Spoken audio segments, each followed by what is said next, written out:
Hello students, good morning. Chemistry की online class में एक बार फिर से आपका स्वागत है। देखो भाई, हम जो बात कर रहे थे वो बात कर रहे थे आईयूपीएसी नोमेनक्लेचर के बारे में।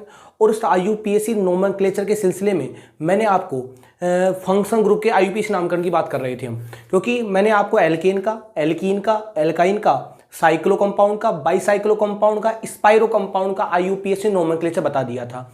फिर जो हम चर्चा कर रहे थे वो चर्चा कर रहे थे फंक्शनल ग्रुप के आईयूपीएसी नोमेनक्लेचर के बारे में, यानी क्रियात्मक समूह का आईयूपीएसी नामकरण किस प्रकार किया जाता है इसकी हम चर्चा कर रहे थे। और उस सिलसिले में मैंने आपको 4 फंक्शनल ग्रुप के आईयूपीएसी नोमेनक्लेचर का तरीका बताया था। उसमें एक तो था आपका कार्बोक्सिलिक एसिड, जिसके आपके पास प्रीफिक्स क्या था, कार्बोक्सी, और सफिक्स 2 थे। एक तो था आपका ओइक एसिड, कब लगाओगे, जब कार्बोक्सिलिक एसिड का कार्बन श्रृंखला में शामिल होगा। और दूसरा लगाया था आपने कार्बोक्सिलिक एसिड, कब लगाओगे, जब कार्बोक्सिलिक एसिड का कार्बन श्रृंखला में शामिल नहीं होगा। ठीक है भाई। फिर मैंने पढ़ाया था आपको साइनाइड का आईयूपीएसी नोमेनक्लेचर। मैंने कहा था इसके भी प्रीफिक्स था, प्रीफिक्स क्या था इसका, साइनो। सफिक्स क्या था, सफिक्स 2 थे। एक तो था नाइट्राइल, कब लगेगा नाइट्राइल, जब साइनाइड का कार्बन श्रृंखला में शामिल होगा। और दूसरा था कार्बोनाइट्राइल, कब लगेगा कार्बोनाइट्राइल, जब साइनाइड का कार्बन कार्बन श्रृंखला में शामिल नहीं होगा। फिर मैंने पढ़ाया था आपको एल्डिहाइड का आईयूपीएसी नोमेनक्लेचर। मैंने आपको कहा था कि इसके अंदर क्या होते हैं, प्रीफिक्स के 2 होते हैं, एक तो होता है ऑक्सो और एक होता है फॉर्माइल। कब लगेंगे प्रीफिक्स, वो तो मैंने आपसे कहा था कि अगर एक बार आपको प्रायिकता सारणी का पता लग जाएगा, उसके बाद पता लग जाएगा आपको कि क्रियात्मक समूह भी क्या बन सकते हैं, प्रतिस्थापी। कौन सा क्रियात्मक समूह कब प्रतिस्थापी बनेगा ये डिसाइड करेगी प्रायोरिटी टेबल, यानी प्रायिकता सारणी। और वो सारणी आने वाली है, थोड़े से 4-5 कंपाउंड के आईयूपीएसी नोमेनक्लेचर हो रहे हैं, उनको डिस्कस करने के बाद प्रायिकता सारणी आ जाएगी। उसके बाद आपका जो आईयूपीएसी नोमेनक्लेचर का सिलसिला है वो समाप्त हो जाएगा। फिर हम बढ़ेंगे जीओसी की तरफ। ठीक है भाई।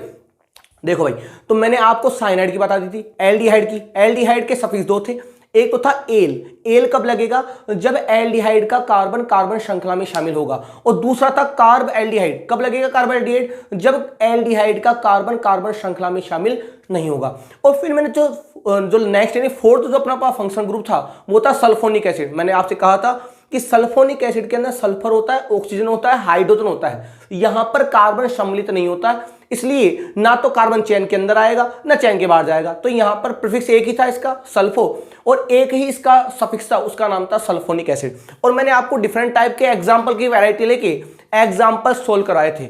उम्मीद करता हूं यहां तक की जो क्लियरिटी है या यहां तक के जो नोमेनक्लेचर है शायद आपको समझ में आ गए होंगे। और फिर भी अगर किसी स्टूडेंट को डाउट आता है तो मुझसे पर्सनली पूछ सकता है, क्योंकि मैंने आपसे एक बात कही थी, अगर आप 12th की ऑर्गेनिक केमिस्ट्री को ऑन फिंगर टिप्स करना चाहते हो तो आपकी 2 चीजें आपको अच्छी तरह याद होनी चाहिए। एक तो आपको आईयूपीएसी नोमेनक्लेचर, क्योंकि ये बेसिक यानी मैं कहूंगा नींव है ऑर्गेनिक केमिस्ट्री की, और एक आपको पता होनी चाहिए जीओसी।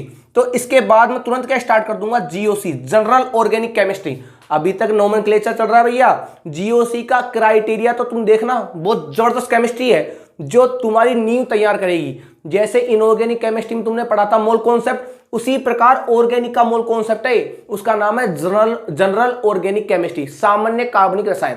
डिस्कस करेंगे। ऐसा कोई बस इसकी हवा बना रखी है, इसका एक डर बच्चों के अंदर बना रखा है कि जीओसी ऐसी है वैसी है, लेकिन जब आप डिस्कस करूंगा मैं आपके साथ तो आपको बिल्कुल इजी लगेगी, देखेंगे जब आएगी। जब फिलहाल तो हम बात कर रहे हैं नोमेनक्लेचर के बारे में, तो आज जो हम अगले फंक्शन ग्रुप की बात करेंगे वो है अपना एस्टर। यानी आज जो मैं बात करने वाला हूं वो बात करूंगा आईयूपीएसी। आईयूपीएसी भाई, आईयूपीएसी तो पढ़ रहे हैं हम, हाँ जी, आईयूपीएसी नोमेनक्लेचर ऑफ एस्टर। किसकी बात करेंगे हम बात करेंगे एस्टर के आईयूपीएसी नोमेनक्लेचर के बारे में। एक बार देख लेता हूं कि आपको विजिबल है कि नहीं, बिल्कुल क्लियर है साहब। चलो स्टार्ट करते हैं।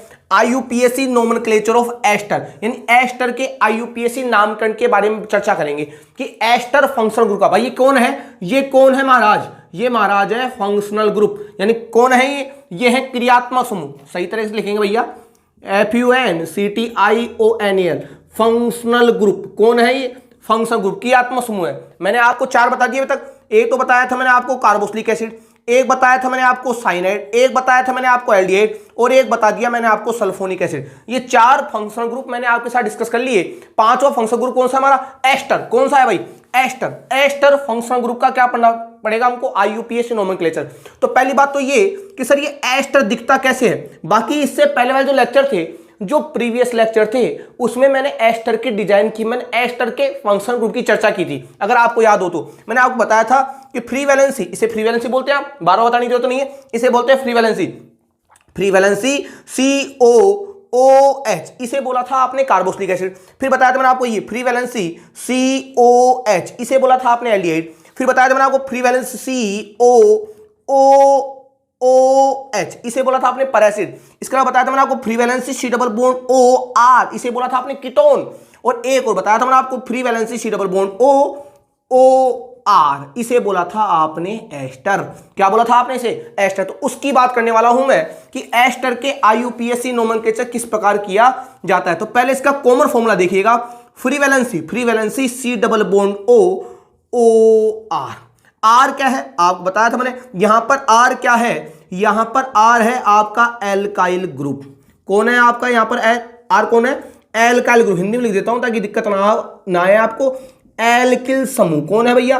एल्किल समूह। एल्किल समूह जानते हैं आप? Methyl, ethyl, propyl, butyl, cyclopentyl, cyclohexyl, जितने भी हाइड्रोकार्बन रेडिकल होते हैं उन्हें तो क्या बोलते हैं आप? आर, यानी एल्काइल ग्रुप बोलते हैं उन्हें। क्या बोलते हैं आप? Alkyl group. तो पहले आपको ये पता होना चाहिए कि एस्टर दिखता कैसा है। तो फ्री वैलेंसी COOR, ध्यान रखना, आपको एग्जाम में आर नहीं मिलेगा, आपको एग्जाम में आर नहीं मिलेगा, आपको यहां आर की जगह, भाई आर क्या है आपका? आर आपका है एल्काइल ग्रुप, तो आपको आर की जगह क्या मिलेगा? या तो मिलेगा फ्री वैलेंसी CH3 मिलेगा, या C2H5 मिलेगा, या C3SN मिलेगा, साइक्लोपेंटाइल मिलेगा, साइक्लोप्रोपाइल मिलेगा, साइक्लोब्यूटाइल मिलेगा, साइक्लोहेक्साइल मिलेगा, यानी मूलक मिलेंगे जी आपको, हाइड्रोकार्बन रेडिकल मिलेंगे। ऐसा मिलेगा। तो कैसे मिलेगा? ऐसा मिलेगा आपको, जैसे मान लो ऐसे देखो, free valency C double bond OCH3, देखो आप free valency C double bond O, C double bond O R जगह क्या आ गया? CH3। तो मैं तो कह रहा था आपसे, आर क्या है आपका? Alkyl group. आर आपका क्या है? Alkyl group. और आर जो है आपका मिथाइल हो सकता है, इथाइल हो सकता है, प्रोपाइल हो सकता है, ब्यूटाइल हो सकता है, यानी मैंने जो भी आपको हाइड्रोकार्बन रेडिकल पढ़ाए थे वो आर की जगह इंक्लूड हो सकते हैं। तो उसको आप कह दीजिएगा, वो क्या कहलाएगा आपका? वो कहलाएगा आपका एस्टर। क्या कहलाएगा वो आपका? एस्टर। क्या कहलाएगा जी? एस्टर कहलाएगा आपका। क्लियर है बात? समझ में आ रही है आपको? तो क्योंकि हम बात करने वाले हैं IUPAC नोमेनक्लेचर एस्टर के बारे में, और हमें पता है एस्टर क्या है, फंक्शन ग्रुप है, हमें यह पता है कि एस्टर दिखता कैसा है, free valency C double bond OR, और यहां पर आपका आर क्या है? यहां पर आपका आर है एल्काइल ग्रुप, और वो methyl, ethyl, propyl, butyl and every hydrocarbon radical, जितने भी हाइड्रोकार्बन मूलक हैं वे सबके सब क्या कहलाएंगे? आपके आर कहलाएंगे, एल्काइल कहलाएंगे, एल्काइल ग्रुप कहलाएंगे। ठीक है जी। अब बताता हूं पहली बात, भाई जब भी आप IUPAC नोमेनक्लेचर करते हैं तो आपके पास दो बातें पता होनी चाहिए, एक तो प्रीफिक्स और एक आपको पता होना चाहिए सफिक्स। तो पहली विशेष बात सुनो आप, इसका कोई प्रीफिक्स ही नहीं है, इसका प्रीफिक्स होता ही नहीं है भैया, कोई प्रीफिक्स इसका नहीं है। पहली बात तो सुनो, इसके प्रीफिक्स का आप इस्तेमाल नहीं करोगे, इसका कोई प्रीफिक्स होता ही नहीं है। तो ये तो गया काम से, जब प्रीफिक्स ही नहीं है तो ये जीवन में कभी भी क्या नहीं बनेगा? प्रतिस्थापी। सुन ली बात समझ? क्योंकि प्रीफिक्स कब लगता है? प्रीफिक्स कब लगता है? जब ग्रुप क्या बन जाए? सब्स्टिट्यूएंट, या मैं कहूंगा ग्रुप क्या बन जाए? प्रतिस्थापी, तभी तो आप प्रीफिक्स का इस्तेमाल करते हैं। तो इसका तो प्रीफिक्स होता ही नहीं है, और अगर इसका प्रीफिक्स नहीं है तो इसका मतलब एक बात तो हमें समझ में आ जाएगी, अगर इस फंक्शनल ग्रुप का प्रीफिक्स नहीं है तो ये जीवन में कभी भी क्या नहीं बनेगा? प्रतिस्थापी। क्योंकि अगर ये प्रतिस्थापी बनता, अगर ये फंक्शनल ग्रुप प्रतिस्थापी बनता तो 100% क्या होता है इसका? प्रीफिक्स। लेकिन इसका प्रीफिक्स प्रायोरिटी टेबल में नहीं है। इसका मतलब एक बात हमें पता चल गई कि ये जो एस्टर है, ये जो एस्टर फंक्शनल ग्रुप है, ये जीवन में कभी भी क्या नहीं बनेगा? प्रतिस्थापी नहीं बनेगा, हमेशा क्या रहेगा? Functional group. क्लियर है बात समझ रही है आपको? क्योंकि प्रीफिक्स अगर ये बनता, अगर ये प्रीफिक्स बनता, अगर ये प्रतिस्थापी बनता, सॉरी, अगर ये प्रतिस्थापी बनता तो इसका क्या होता? प्रीफिक्स। लेकिन इसका प्रीफिक्स तो होता ही नहीं, मतलब क्या है? ये क्या नहीं बनेगा? ये प्रतिस्थापी नहीं बनेगा। अब सफिक्स, सफिक्स में देखो आप, सफिक्स इसके होंगे दो। कितने होंगे इसके सफिक्स? दो। क्यों होंगे? पता लग गया होगा आपको क्यों होंगे? क्योंकि यहां पे आ गया कार्बन। क्या आ गया? कार्बन। आपको पता है कार्बन श्रृंखला के अंदर भी आ सकता है, श्रृंखला के बाहर भी जा सकता है। और आपने जब कार्बोक्सिलिक एसिड का नाम पढ़ा था, आपने जब साइनाइड का नाम पढ़ा था, आपने जब एल्डिहाइड का नाम पढ़ा था, तो आपने सफिक्स दो दो लिए थे। एक तो कौन? जब श्रृंखला के अंदर शामिल हो, और एक कब? जब श्रृंखला के कार्बन बाहर हो। तो इसके अंदर भी दो होंगे। कब? एक तो एस्टर का कार्बन किसमें शामिल हो? श्रृंखला के अंदर। तो आप क्या लगाओगे? आप लगाओगे OH। क्या लगाओगे? OH। क्या लगाओगे? OH। ये कब लगेगा? जब एस्टर का कार्बन कार्बन श्रृंखला में क्या होगा? शामिल। और दूसरा लगाओगे आप, अगर शामिल नहीं होता है तो आप लगाओगे कार्बोक्सिलेट। क्या लगाओगे? कार्बोक्सिलेट। लिख देता हूं मैं, ये है आपका OH और ये है आपका कार्बोक्सिलेट। ये कब लगेगा? ये कब लगेगा? जब एस्टर का कार्बन श्रृंखला में क्या होगा? शामिल। भाई आपको नामकरण के अंदर कोई रटना नहीं है, बस आपको प्रीफिक्स और सफिक्स का पता होना चाहिए। जब एस्टर का कार्बन श्रृंखला में क्या होगा? शामिल होगा, तब तो लगाओगे आप OH। और जब एस्टर का कार्बन श्रृंखला में शामिल नहीं होगा तो आप क्या लगाओगे? कार्बोक्सिलेट। यानी आपके पास दो तरह के सफिक्स होंगे, एक तो होगा आपका OH और एक होगा आपका कार्बोक्सिलेट। OH कब लगाएंगे आप? OH आप जब लगाएंगे जब एस्टर का कार्बन श्रृंखला में शामिल होगा। और दूसरा है आपका कार्बोक्सिलेट। कार्बोक्सिलेट कब लगाएंगे आप? जब एस्टर का कार्बन श्रृंखला में शामिल नहीं होगा। तो क्लियर है? क्योंकि मैं यहां पर दो सफिक्स क्यों ले रहा हूं? क्योंकि आपको पता है एस्टर के अंदर कार्बन है और कार्बन श्रृंखला के अंदर काउंट भी हो सकता है और श्रृंखला के बाहर भी जा सकता है। तो अगर श्रृंखला के अंदर काउंट होता है तो आप लगा देंगे OH, और अगर श्रृंखला के अंदर काउंट नहीं होता है तो आप लगा देंगे कार्बोक्सिलेट। और बाकी प्रीफिक्स तो लगेगा नहीं, क्योंकि ये जीवन में कभी भी क्या नहीं बनेगा? प्रतिस्थापी नहीं बनेगा। यहां तक की बात आपको समझ में आ गई होगी। तो पहली बात तो हमको पता होना चाहिए एस्टर दिखता कैसा है। एस्टर दिखता कैसा? एस्टर कैसा होता है? फ्री वैलेंसी COOR, और यहां पर आपका R क्या है? यहां पर R है आपका एल्काइल ग्रुप। और एल्काइल के ग्रुप क्या होंगे? जितने भी हाइड्रोकार्बन मूलक थे जो मैंने आपको लिखवाए थे ऑफलाइन क्लास जब ली थी मैंने आपको, तो जितने भी आपके हाइड्रोकार्बन रेडिकल थे, हाइड्रोकार्बन मूलक थे, वे सब के सब किसके अंदर आएंगे? R के अंदर आएंगे। फिर मैं बता रहा हूं आपको प्रीफिक्स, इसका प्रीफिक्स होता नहीं है। और फिर बताया मैंने आपको सफिक्स होंगे दो, एक तो लगेगा OH कब लगेगा? जब एस्टर का कार्बन श्रृंखला में शामिल होगा, और दूसरा लगेगा कार्बोक्सिलेट। ये कब लगेगा? जब एस्टर का कार्बन श्रृंखला में शामिल नहीं होगा। अब सुनो विशेष बात, आप ये बात समझ आ गई आपको। अब मैं बताता हूं नाम कैसे लिखना है। थोड़ा नाम का तरीका इसमें चेंज है, ज्यादा चेंज नहीं है, बस थोड़ा सा चेंज है। बाकी का जो रूल आप पढ़ के आ रहे हो कि prefix plus word root plus primary suffix plus secondary suffix, वो तो परमानेंट लगेगा। बस थोड़ा सा चेंज है। थोड़ा सा चेंज क्या है उसको देख लीजिएगा आप, ताकि आप नामकरण करने में गलती ना करें। तो एस्टर का जब भी आप IUPAC नामकरण करेंगे तो थोड़ी एक बात आपको याद होनी चाहिए, उसके बाद जो रूल अब तक आपने पढ़े हैं वही आपको अप्लाई करने, नाम आप लिख देंगे। ठीक है जी? तो देख लीजिएगा नियम क्या है, मैं बता दूं आपको। जब भी मैं कह सकता हूं, ऐसे लिख देता हूं, जब लिखने की जरूरत क्या है बता देते हैं ना एग्जाम्पल द्वारा, लिखने की बात समझ में आ जाती है आपको, ऐसी बात है नहीं। मैं एग्जाम्पल लेता हूं, जैसे मान लो मेरे को एग्जाम्पल लिया मैंने, ये CH3 C double bond O OCH, ये एग्जाम्पल ले लिया मैंने। देखिएगा ये एस्टर है कि नहीं, है कि नहीं ये एस्टर, देखिएगा आप ये एस्टर है कि नहीं। बिल्कुल एस्टर है। देखो क्यों है एस्टर, देखो COOR, R ही तो है, ये क्या है आपका? R ही तो है। मैंने कहा था ना आपसे, R आपका क्या हो सकता है? मिथाइल, इथाइल, प्रोपाइल, ब्यूटाइल, जितने भी हाइड्रोकार्बन मूलक है वे सब R ही होते। तो आपको दिख रहा है आपको COOR, दिख रहा है आपको एस्टर। अरे भाई अगर मान लो मैं ये लगा लेता, अगर मैं H लगा देता, क्या लगा देता? H, तो दिख रहा है आपको क्या बन गया? COOH, तो एसिड बन गया। अगर R लगा दिया तो क्या बन जाएगा? ये एस्टर। क्या बन जाएगा? एस्टर बन जाएगा। क्या बन जाएगा? एस्टर। अब मुझे लिखना है इसका IUPAC नाम। क्या लिखना है इसका? मुझे IUPAC नाम। मुझे पता लग गया कि कंपाउंड क्या है, ये एस्टर है। क्या है? एस्टर। अब सुनो, आप जब भी आप एस्टर के यौगिकों का, जब भी आप एस्टर के कंपाउंडों का IUPAC नोमेनक्लेचर करेंगे तो O से जुड़ने वाले को, किससे जुड़ने वाले को? O से जुड़ने वाले को। यानी मैं कह सकता हूं आपका जो R है, O से जुड़ रहा, R ही तो जुड़ रहा है, इसकी बात नहीं कर रहा मैं कहूंगा जब भी आप एस्टर का IUPAC नोमेनक्लेचर करेंगे तो जो आपका एल्काइल ग्रुप है, कौन सा एल्काइल ग्रुप? जो किससे अटैच है? COOR से। समझ गए ना मैं किसकी बात कर रहा हूं? मैं इस एल्काइल ग्रुप की बात कर रहा हूं भाई। जब भी आप एस्टर का IUPAC नोमेनक्लेचर करेंगे तो O से जुड़ने वाला जो एल्काइल ग्रुप है उसका नाम सबसे पहले लिखेंगे। ध्यान रखना इस बात का। जब भी आप एस्टर वाले कंपाउंडों का IUPAC नोमेनक्लेचर करेंगे तो जो एल्काइल ग्रुप एस्टर से जुड़ा हुआ है उसका नाम सबसे पहले लिखा जाता है। उसके बाद जो नियम आपने IUPAC के पढ़े थे, कौन से पढ़े थे?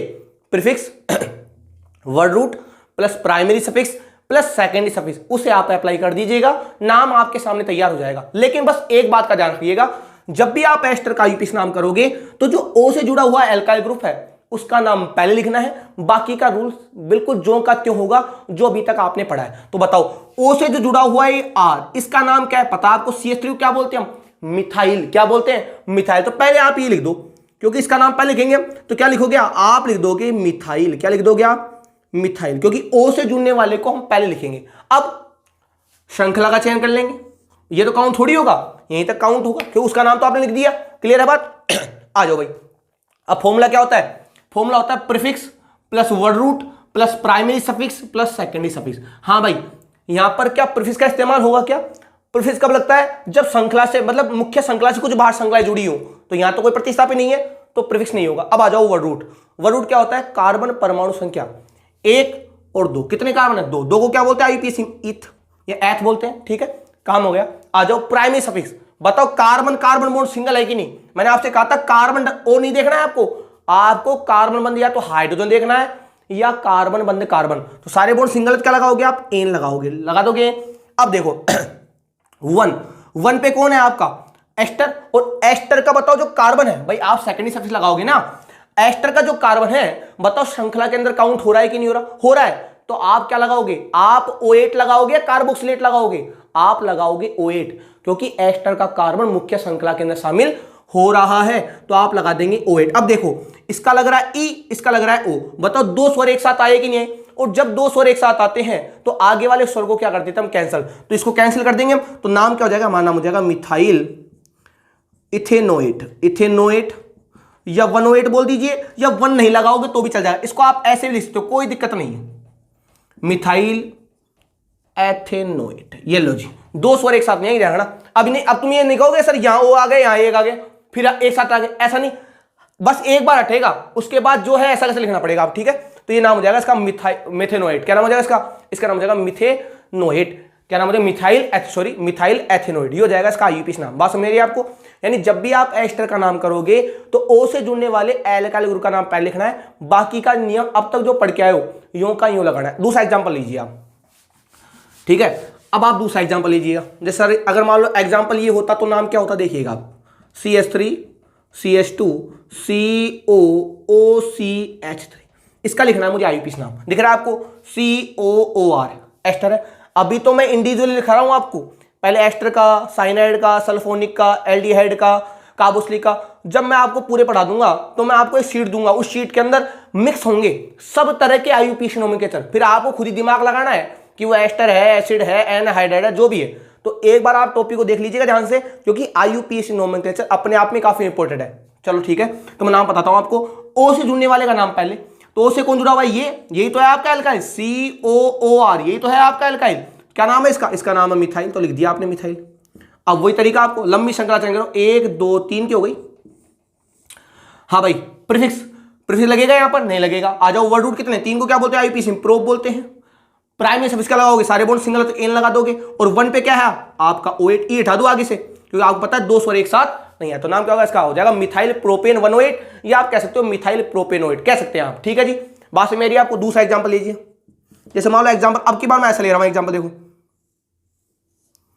इस तरह के बॉन्ड लाइन फॉर्मूले भी आपको पता होने चाहिए कि बताओ इस कंपाउंड का, ऊपर लिख देता हूं ताकि आपको क्लियरिटी रहे।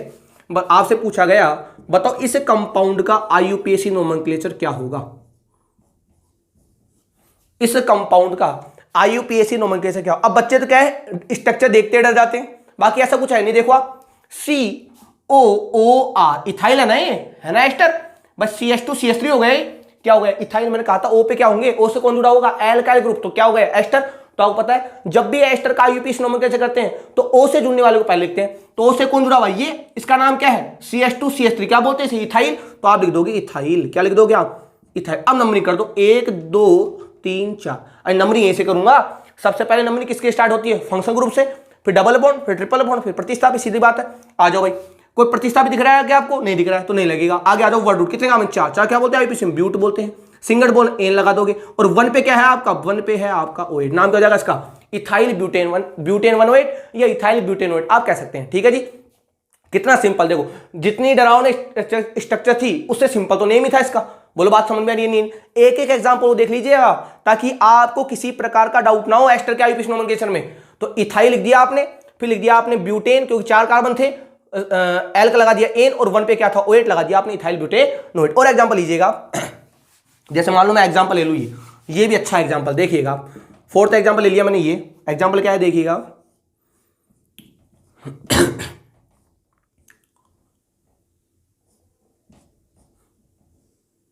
ये ले लिया आप, इसका आईयूपीएसी नाम पूछा आपसे तो देखो आप COOR कहा था ना मैंने, एल्काइल ग्रुप कुछ भी हो सकता है, ठीक है जी। तो O से जुड़े को पहले लिखोगे आप, देखो ये क्या है, यही पता है इसको क्या बोलते हैं, इसको बोलते हैं रेडिकल मूलक। देखो कितने कार्बन है, 1 2 3 4 5। साइक्लो तो पहले क्या लिखोगे आप, साइक्लो। कितने कार्बन, 5 को बोलते हैं पेंट। और आपको पता है मूलक के नाम के अंदर क्या लगाते हैं, इल YL, तो नाम क्या होगा इसका, साइक्लोपेंटाइल। क्या नाम होगा इसका, इसका नाम होगा साइक्लोपेंटाइल। तो पहले O से जुड़े को पहले लिखते हैं ना भाई, हम जब भी एस्टर का नाम करते हैं तो O से जुड़ने वाले को पहले लिखते हैं। तो O से कौन जुड़ा हुआ है, ये वाला, नाम क्या होगा इसका, इसका नाम होगा साइक्लोपेंटाइल। हो गया नाम। अब आ जाओ नंबरिंग कर दीजिएगा, 1 2 3 4, ठीक है। चलो मैं यहां पर ये भी लगा देता हूं ताकि आपको प्रतिस्थापी कहानी भी क्लियर हो जाए। दिख रहा है आपको, लंबी से लंबी श्रृंखला का आपने चयन कर दिया। 3 पे कौन है आपका, 3 पे है आपका इथाइल, कौन है, मिथाइल, सॉरी 3 पे कौन है आपका, मिथाइल। क्या लिखोगे आप, 3 पे कौन है आपका, 3 पे आपका है मिथाइल। हो गया प्रीफिक्स का काम। आ जाओ वर्ड रूट, कितने कार्बन है, 4 क्या बोलते हैं आईयूपीएसी में, ब्यूट बोलते हैं। सिंगल बॉन्ड है, एन लगा दोगे। और 1 पे ये हटा देता हूं भाई, 1 पे क्या आएगा आपका O8, नाम हो जाएगा इसका साइक्लोपेंटाइल 3 मिथाइल, साइक्लोपेंटाइल 3 मिथाइल ब्यूटेनोएट, या साइक्लोपेंटाइल 3 मिथाइल ब्यूटेन 108, कुछ भी लिख दीजिएगा, दोनों ही नेम सही हैं अपने आप में। क्लियर है बात समझ मेरी आपको। अब दूसरा एग्जांपल लो, तो आपको नाम समझ में आनी चाहिए। जैसे मान लो एग्जांपल में ले लेता ये एक बाई साइक्लो वाला लेता हूं ताकि आपको इसकी दिक्कत भी ना हो। देखो भाई एग्जांपल ले लिया मैंने, ये एग्जांपल ले लिया, ठीक है। पूछा कि बताओ इसका आईयूपीएसी नाम क्या होगा, और मैंने लगा दिया यहां पर ही इसका आईयूपीएसी नाम पूछ लिया। तो पता है आपको बाई साइक्लो दिख रहा है साफ साफ। अब रिंग यहां भी देखो, ये रिंग ए और ये रिंग बी। आप चाहे इस रिंग में आइए चाहे आप उस रिंग में जाइए, दोनों में 6 कार्बन है। नंबरिंग कहां से स्टार्ट होगी, लेकिन नंबरिंग कहां से स्टार्ट होती है बाई साइक्लो में, ब्रैकेट्स कार्बन से। नंबर दोगे आप 1 इधर। अब सुनो, मैं इधर जाऊं कि तो जाऊं, मैं जाऊंगा जहां पर फंक्शन ग्रुप को नंबर कम मिलेगा। मैं पहले प्रायोरिटी किसको मिलती है, फंक्शन ग्रुप को, फिर डबल को, ट्रिपल को, फिर प्रतिस्थापी को। तो 1 2 3 4 5 6 7, ऊपर हो जाऊंगा 7 8 9 10। हो गया। अब देखो बताओ सबसे पहले क्या लिखेंगे, अब सबसे पहले क्या लिखते हैं, O से जुड़ी को, भाई एस्टर है ना, COOR, आर कौन है आपका, मिथाइल यहां पर, तो O से जुड़ी को पहले लिखते हैं। तो O से कौन जुड़ा हुआ, मिथाइल। तो क्या लिखोगे आप, पहले लिखोगे आप मिथाइल। क्या लिखोगे आप, पहले लिखोगे आप मिथाइल। अब नियम चलेगा सेम टू सेम, प्रीफिक्स 8 पे है आपका, 8 पे कौन है आपका, मिथाइल। क्या लिखोगे 8 पे कौन है आपका, 8 पे है आपका मिथाइल, ठीक है। अब पता है आपको कंपाउंड कौन सा आ गया, बाईसाइक्लो। तो बाईसाइक्लो पहले क्या लिखना पड़ेगा आपको लिखना पड़ेगा बाईसाइक्लो, CYCLO। अब लगाओगे आप ब्रैकेट, ब्रैकेट में क्या लिखोगे आप, 1 2 3 4, इन दोनों काउंट ही नहीं करेंगे, 4, फिर 1 2 3 4, इनको काउंट करेंगे 4, बीच में कितना है 0, तो 4.4.0 हो गया। अब आ जाओ वर्ड रूट कितने का, 10 को क्या बोलते हैं, डेक, डेका बोलते हैं ना, डेका, डेक या डेका बोलते हैं, ठीक है। सारे बोन सिंगल तो लगा दोगे एन, ई हटा देता हूं क्योंकि ई क्यों हटाएंगे भाई। अब देखो 3 पे बताओ एस्टर का कार्बन जो है वो श्रृंखला में शामिल हो रहा है क्या, नहीं हो रहा है। तो आप बताओ O8 लगाओगे या कार्बोक्सिलेट लगाओगे, आप लगाओगे कार्बोक्सिलेट, क्योंकि एस्टर का कार्बन कार्बन श्रृंखला में शामिल नहीं हो रहा है। तो आप लगाओगे 3 पे कौन है आपका, 3 पे आपका है कार्बोक्सिलेट। ये लो जी, ये हो गया इसका आईयूपीएसी नाम क्या होगा, इसका नाम होगा methyl 8 methyl bicyclo 4.4.0 decane 3 carboxylate. ये हो जाएगा इस कंपाउंड का आईयूपीएसी नेम। क्या हो जाएगा इस कंपाउंड का आईयूपीएसी नेम, जो आपको दिख रहा है। क्लियर है, क्योंकि इसका कार्बन श्रृंखला के अंदर शामिल नहीं हो रहा है। और आपको पता है जब कार्बन यानी एस्टर का कार्बन श्रृंखला में शामिल नहीं होता है तो आप सफिक्स क्या लगाते हैं, कार्बोक्सिलेट, बस हो गया, नाम तैयार है। क्लियर है बात समझ में। और एग्जांपल लीजिए, और एग्जांपल ले लो। जैसे मान लो मैं एग्जांपल लेता ही स्पाइरो वाला लेते हैं। हर तरह की वैरायटी लेके चल रहा हूं मैं ताकि आपको क्लियरिटी रहे भाई।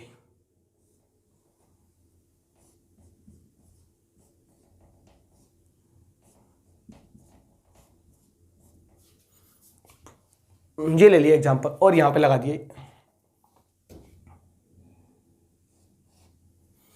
कह दिया बताओ इस कंपाउंड का आईयूपीएसी नाम क्या होगा। तो देखो आप, ये रिंग ए है, ये रिंग आपके पास भी बी है, दिख रहा है आपको कंपाउंड साफ साफ दिख रहा है। कंपाउंड कौन सा, स्पाइरो कंपाउंड है। तो ठीक है, तो भाई स्पाइरो कंपाउंड का जब भी नंबरिंग करते हैं तो छोटी रिंग से नंबरिंग स्टार्ट करते हैं। अब देखो इसको नंबर मिलेगा नहीं, इसके आगे वाले नंबर मिलेगा। अब देखो यहां पर इथाइल है, यहां पर मिथाइल है। पहले अल्फाबेट में कौन आता है, ये नंबरिंग स्टार्ट हो गया यहां से 1 2 3 4। अब आप चाहे नीचे जाइए चाहे ऊपर जाइए, बात बराबर होगी, 4 5 6 7 8। क्यों कह रहा हूं मैं? क्योंकि अगर आप उधर ऊपर जाते हैं तो 5 6 7 6 7 पे आता है, यहां से आता है तो भी 6 7 पे आ रहा है। तो आप नंबरिंग चाहे ऊपर से कीजिए चाहे नीचे कीजिए, बात सेम ही रहेगी। अब नंबरिंग कर दो। पहले क्या लिखोगे आप? ओ से जुड़े को। अब देखो यहां से ओ कौन जुड़ा हुआ है? मिथाइल। यहां से कौन जुड़ा हुआ है? मिथाइल। तो आपको दो दो बार मिथाइल लिखने की आवश्यकता नहीं है, क्योंकि दोनों सेम है।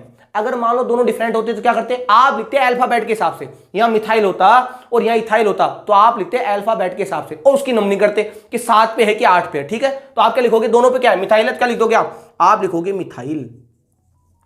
लिख दिया मिथाइल आपने। अब देखिएगा, अब क्या करोगे आप? प्रीफिक्स देखो, 3 पे कौन है आपका? मिथाइल, और 1 पे कौन है आपका? इथाइल। तो पहले इथाइल का ई पहले आएगा, मिथाइल का एम बाद में आएगा। तो पहले नंबर किसका करेंगे? इथाइल का। क्या लिखोगे आप? 1 पे कौन है आपका? इथाइल। फिर आपका 3 पे कौन है आपका? मिथाइल। ये हो गया, प्रीफिक्स हो गया। आ जाओ अब स्पाइरो लिखोगे आप पहले, तो स्पाइरो कंपाउंड है, लगाओगे ब्रैकेट। इसमें कितने हैं? 1 2 3। इसमें कितने हैं? 1 2 3 4। पता है ना, ये तो बार बार बताने की आवश्यकता नहीं है। आपको कैसे लिखा मैंने? पहले छोटी वाले में फिर बड़ी वाले में, बीच में तो कुछ होता है नहीं इसके अंदर। फिर आ जाओ वर्ड रूट कितने का बना? 8 को क्या बोलते हैं? ओक्ट बोलते हैं। ओक्ट बोलते हैं। सारे बोर्ड सिंगल लगा दोगे, एन लगा दोगे आप। अब देखो 6 पे 7 पे, 6 पे 7 पे कितने हैं? 2 2 कौन है? डाई लगा दिए 2 के लिए। और बताओ इसका कार्बन संग्रह में शामिल हो रहा है क्या? नहीं हो रहा है, तो क्या लगाओगे आप? कार्बोक्सिलेट। तो नाम हो जाएगा ये। लो जी, नाम लिखने में कहां दिक्कत है भैया? लो, काफी बड़ा नाम हो गया। नाम हो गया methyl 1 ethyl 3 methyl spiro 3.4 octane 6 7 di carboxylate. ये हो जाएगा इस कंपाउंड का आईयूपीएसी नाम। क्लियर है बात समझ मेरी आपको? ये हो जाएगा इस कंपाउंड का आईयूपीएसी नाम। जो भी नेम दिख रहा है आपको सब सब। एक एग्जांपल ले लेता हूं।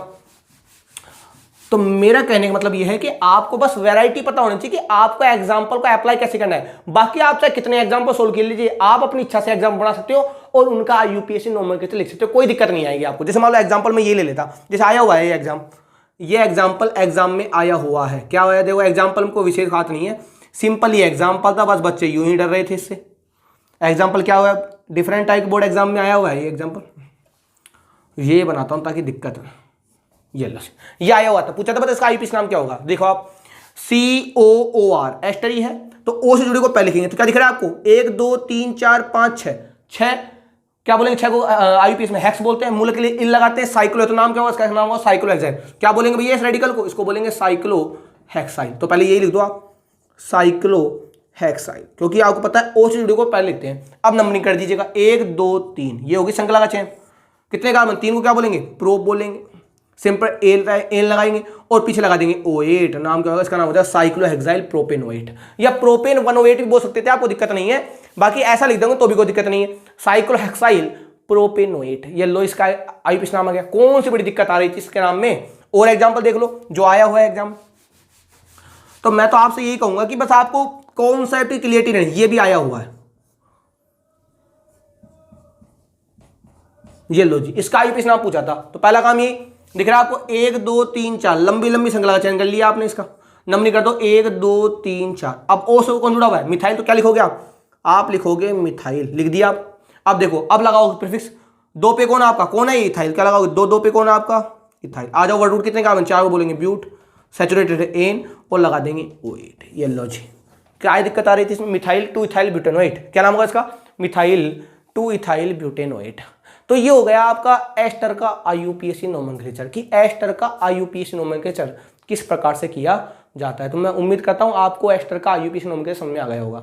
और अगर देखो भाई फिर भी किसी विद्यार्थी को डाउट है, भाई ऑनलाइन क्लास में डाउट आ सकता है, कोई समस्या नहीं है, तो आप मुझसे पर्सनली पूछ सकते हैं, चाहे व्हाट्सएप के द्वारा या कॉल करके पूछ सकते हैं। क्योंकि मैंने आपसे पहले कहा था, अगर आपका ये क्राइटेरिया, अगर आपको ये बेसिक पॉइंट आईयूपीएसी नोमेनक्लेचर के आते हैं, तो ये मान के चलिएगा आपको ऑर्गेनिक सीखने में, ऑर्गेनिक केमिस्ट्री सीखने में कोई दिक्कत नहीं आएगी। और विद्यार्थियों को गड़बड़ वहीं आती है, क्योंकि रट रट के तो काम चला लेता है वो, लेकिन ऑर्गेनिक केमिस्ट्री में रटने से काम नहीं होगा। हर टाइप की वैरायटी आपको सोल्व करनी आनी चाहिए, क्योंकि एग्जाम्पल में तो उसके मन में आता है वही एग्जाम बना ही देता है, क्योंकि उसको पता है बच्चा सीख के आया होगा कि नाम कैसे करते हैं। तो आप हर तरह के एग्जाम्पल के लिए तैयार रहिएगा, ताकि आपकी कॉन्सेप्ट की जो अप्रोच है काफी अच्छी हो जाए। ऑर्गेनिक केमिस्ट्री इसी बात के ऊपर डिपेंड करती है, क्योंकि मैंने आपसे कहा था इनऑर्गेनिक केमिस्ट्री में थोड़ी थ्योरी चलती है, फिजिकल केमिस्ट्री न्यूमेरिकल की प्रैक्टिस मांगती है, और ऑर्गेनिक केमिस्ट्री कॉन्सेप्ट की अप्रोच मांगती है कि आपका कॉन्सेप्ट कितना बेस्ट है।